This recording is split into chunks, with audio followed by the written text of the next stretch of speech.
ഫുട്ബോളിനെ കുറിച്ച് വളരെ ആഴത്തിലുള്ള അറിവും കളി അപഗ്രഥിക്കാനുള്ള കഴിവുമാണ് സുബൈർ വാഴക്കാട് എന്ന നാട്ടുംപുറത്തുകാരന് ജനശ്രദ്ധ നേടിയത്. ഈ ഫുട്ബോളൊക്കെ വരുമ്പോൾ വലിയ ആവേശം സ്വാഭാവികമായും അദ്ദേഹത്തിനുണ്ട്. നമുക്ക് അദ്ദേഹത്തിൻ്റെ വിശേഷങ്ങൾ കൂടി കേൾക്കാം. എങ്ങനെയാണ് വേൾഡ് കപ്പിനുള്ള ഒരുക്കങ്ങളൊക്കെ? ഈ പ്രാവശ്യം ആവേശം കുറഞ്ഞൊരു സംശയമുണ്ട്. ഇപ്പോൾ ആവേശത്തിലേക്ക് മുറുകീന് പല സ്ഥലങ്ങളിലും ഫ്ലെക്സ് ബോർഡുകളൊക്കെ. ഇപ്പോൾ പാലക്കാടൊക്കെ ഏറ്റവും വലിയ ഫ്ലെക്സ് ബോർഡാണല്ലോ കട 160. ഇപ്പോൾ ബ്രസീൽ 152 മീറ്റർ അടിയിലൊക്കെ ബോർഡ് വെച്ചിന്. ആവേശം കൂടിയാണ്.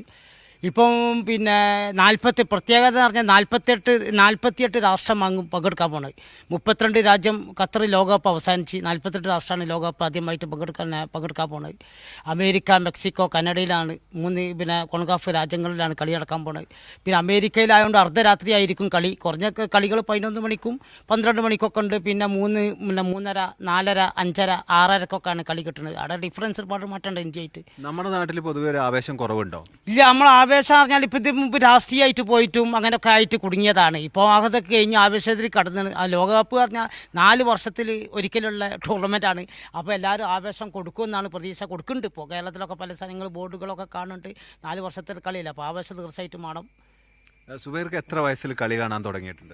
ഞാൻ ഒരു 14, 13 വയസ്സിലൊക്കെ ഒരു 80-90 ലോകകപ്പൊക്കെ അന്ന് ഇറ്റലി ആദ്യത്തെ വെച്ച ലോകകപ്പിൽ അന്ന് പശ്ചിമ ജർമ്മനിയും മറഡോണൻ്റെ ടീം അർജൻറ്റീനയും ഫൈനൽ ഒരു ഗോളിന് അർജൻറ്റീന കീഴടങ്ങാണ് 90. അത് മുതൽ ആവേശമാണല്ലോ ലോകകപ്പ് എന്ന് പറഞ്ഞാൽ. അപ്പോൾ എല്ലാ കളിയും അതിൻ്റെ ശേഷം കളിയൊക്കെ ഇവിടെ ചാലിയാർ വെള്ളം 2 നീന്തി പോയിട്ട് കളി കണ്ട ചരിത്രമുണ്ട്. ഈ കളി കാണാൻ ടി വിയിലൊന്നും അത്ര ആക്റ്റീവ് അല്ലാത്തൊരു കാലുണ്ടായി. അന്നൊക്കെ വായക്കാട് അങ്ങാടിയിൽ ചുരുങ്ങിയ വീട്ടിലെ ടി വി ഉണ്ടാവുള്ളൂ. അപ്പോൾ ഇവിടെ ചാലിയാറിൽ വെള്ളം ഒഴുകുന്ന സമയത്തൊക്കെ കണ്ടമാനം വെള്ളം ഉണ്ടാവും. നീന്തിയിട്ട് ഞങ്ങൾ കുറേ ആൾക്കാർ സ്നേഹിതന്മാരൊക്കെ പോയിട്ട് അന്നൊക്കെ മറഡോണയുടെ കളി 94 അവസാനം മറഡോണ കളിച്ച കളിയൊക്കെ ഏറ്റ് കണ്ടതാണ്. ഇത്തവണ ശക്തരായ ടീം ആരൊക്കെയാണ്? ആർക്കാണ് കപ്പിന് കൂടുതൽ സാധ്യത ഉള്ളത്? ഇപ്പോൾ 4-5 രാഷ്ട്രം ആണ് സാധ്യത.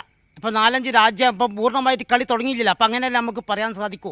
4 രാജ്യം ശക്തരാണ്. ഒന്ന് നിലവിലെ ചാമ്പ്യന്മാർ അർജന്റീന ചില്ലറക്കാരല്ല. ഏഞ്ചൽ ഡി മരിയ പോയി നഷ്ടപ്പെട്ട് അത് വിരമിച്ചതാണ്. അതിനുശേഷം സ്കെലോണി എന്ന് പറഞ്ഞ കോച്ച് തന്ത്രശാലിയാണ്. എമിലിയാനോ മാർട്ടിനസ് ഉണ്ട് ഗോളിക്കീപ്പറായിട്ട്. പല കളിക്കാരുണ്ട്. അപ്പോൾ അത് മോശക്കാരല്ല. ശക്തമായ ടീമാണ്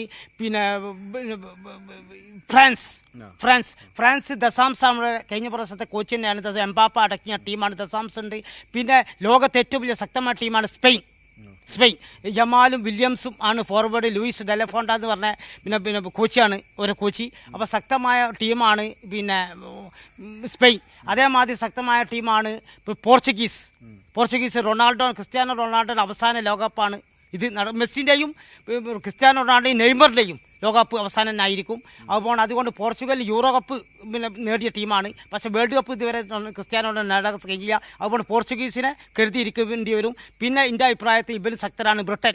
അങ്ങനെ 4-5 രാജ്യം ശക്തരാണ്. ഈ ഇത്തവണ ഒരു മലയാളി കൂടി തൈസീൻ മുഹമ്മദ്. അത് കേരളത്തിന് അഭിമാനമാണ്.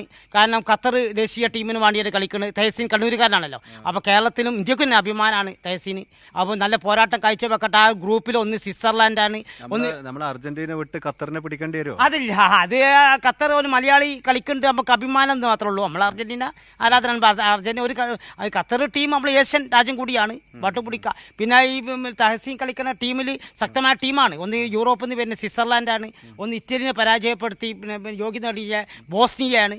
ഒന്ന് ആതിഥേയരായ കാനഡയാണ് ഒരു ഗ്രൂപ്പിൽ. അപ്പോൾ തഹസീൻ അതിനൊക്കെ മുന്നോട്ട് പോട്ടെ നമുക്ക് പ്രാർത്ഥിക്കാം. ഈ അർജന്റീനയെ വിടാൻ ഇത്തവണ ഒരു ഉദ്ദേശമില്ല അല്ലേ? അർജന്റീന വിടാൻ ഉദ്ദേശമില്ല. കാരണം അർജന്റീന നിലവിലെ ചാമ്പ്യനാണ്. വെല്ലുവിളി ഉണ്ടാവും. അൾജീരിയ മോശക്കാരല്ല.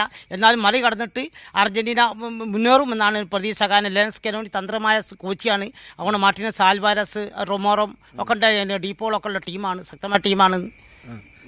തീർച്ചയായും വലിയ പ്രതീക്ഷ. അർജന്റീനയുടെ കടുത്ത ഫാനാണ്. അതങ്ങനെ തന്നെ തുടരുമെന്നാണ് സുബൈർക്ക് പറയുന്നത്. ഫുട്ബോൾ ഇനി വളരെ കുറച്ച് ദിവസങ്ങൾ മാത്രമാണ്. അതിൻ്റെ ഒരുക്കങ്ങളും ആവേശങ്ങളിലുമൊക്കെയാണ് അദ്ദേഹമുള്ളത്. ക്യാമറാമാൻ ജയേഷ് വില്ലോടിക്കൊപ്പം KT സ്വാലിഹ്, കൈരളി ന്യൂസ്, മലപ്പുറം.